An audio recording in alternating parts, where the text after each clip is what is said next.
আচ্ছা, এটা হচ্ছে আমাদের ফিগার। প্রথমে হচ্ছে আমরা যে কাজটা করব সেটা হচ্ছে ব্যাটারি। এটা হচ্ছে আমাদের ব্যাটারি। ব্যাটারির রেড প্রান্ত থাকবে হচ্ছে পজিটিভ, যেখানে লেখা আছে পজিটিভ। এটা হচ্ছে আমাদের নেগেটিভ প্রান্ত। নেগেটিভ প্রান্ত থেকে প্রথমে আমরা যেটা ক্যালকুলেশন করব হচ্ছে নেগেটিভ প্রান্ত থেকে, কারণ নেগেটিভ থেকে ক্যালকুলেশন করা ইজি। তাহলে নেগেটিভ থেকে একটা গেছে আমার R1-এ, তার মানে নেগেটিভটা যেখানে গেছে সেটাই হচ্ছে আমার R1। আচ্ছা, এরপর R1-এর সাথে একটা চাবি যুক্ত করা আছে। এখন নেগেটিভ যেই প্রান্তে গেছে সেই প্রান্তে নিশ্চয়ই কখনো হচ্ছে এক প্রান্ত থাকবে, চাবির এক প্রান্ত থাকবে। চাবির এক প্রান্ত থাকবে নেগেটিভের সাথে, চাবির আরেক প্রান্ত থাকবে হচ্ছে আমার শান্টের সাথে। তাহলে এই হচ্ছে এই R1 থেকে একটা প্রান্ত গেছে চাবিতে, চাবির আরেক প্রান্ত গেছে হচ্ছে শান্টে। তাহলে শান্টের অপর প্রান্তে যাবে হচ্ছে কি, শান্টের অপর প্রান্ত থেকে আসবে হচ্ছে R2। তাহলে এটা হচ্ছে আমাদের R2 এবং এখান থেকে একটা তার আসছে হচ্ছে আমাদের শান্টে, ঠিক আছে?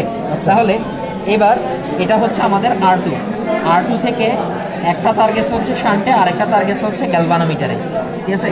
তাহলে গ্যালভানোমিটারের কোন তারটা গেছে? এখানে হচ্ছে গ্যালভানোমিটারের গেছে হচ্ছে তারটা একটু তাই না দেখা যায় পজিটিভ তার। গ্যালভানোমিটারের লাল কালারের পজিটিভ তারটা গেছে হচ্ছে আমাদের R1 থেকে, R2 থেকে সরি। আচ্ছা, এরপর কি, এরপর হচ্ছে গ্যালভানোমিটার থেকে অলরেডি চাবির মধ্যে ছিল, ওটা নাড়াচাড়া করতে হবে না। দেন গ্যালভানোমিটারের যে নেগেটিভ প্রান্তটা, গ্যালভানোমিটারের নেগেটিভ প্রান্ত যাবে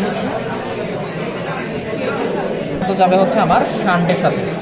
এটা হচ্ছে নেগেটিভ প্রান্ত। হ্যাঁ, গ্যালভানোমিটারের কালো কালারের যে নেগেটিভ প্রান্তটা আছে সেই কালো কালারের নেগেটিভ প্রান্ত যাবে হচ্ছে আমার শান্টের সাথে। এভাবে আমরা এক্সপেরিমেন্ট করব। দেন হচ্ছে এখানে হচ্ছে আমাকে জিরোতে ক্যালিব্রেট করতে হবে। জিরো থেকে ক্যালিব্রেট করে আমরা জিরো থেকে কাউন্ট করব কতবার অসিলেশন হয়েছে। একবার ডানে অসিলেট হবে, একবার বামে অসিলেট হবে। তাহলে আমরা ডানে আর বামের অসিলেটের যে রেশিওটা আছে সেটা থেকে আমরা লগারিদমিক ডিক্রিমেন্ট বের করবো, দেন সিডিআর বের করবো। এটাই হিসেবে।